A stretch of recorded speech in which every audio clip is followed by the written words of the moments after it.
we'll guide you through how to choose between Trello and Airtable for your project management needs. If you find this helpful, consider subscribing and liking the video. First, go to the Trello website and log into your account. Trello is great if you're looking for a straightforward, visual task management tool.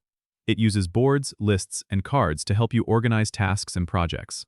You can create a board for each project, and then within that board, create lists for different stages of the project.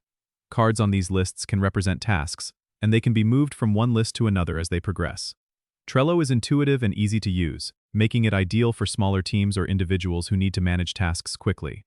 Now, let's compare that to Airtable. Open the Airtable website and log in to see its interface. Airtable is more like a hybrid of a spreadsheet and a database, offering more complex functionality than Trello. It's perfect for those who need to manage not just tasks but also data and relationships between different types of information. You can create bases, which are like databases, and within those bases, you can have multiple tables.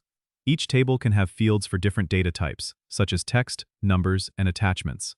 Airtable also allows you to create views to filter and sort data according to your needs. If your projects involve handling lots of data and require custom workflows, Airtable might be the better choice. Both tools integrate with numerous apps, but Airtable's more robust features make it suited for more complex project management needs. So, if you need simplicity and a visually driven tool, go for Trello. If your projects are data-heavy and require detailed tracking, Airtable is likely the better fit. Don't forget to subscribe and comment if this helped you out.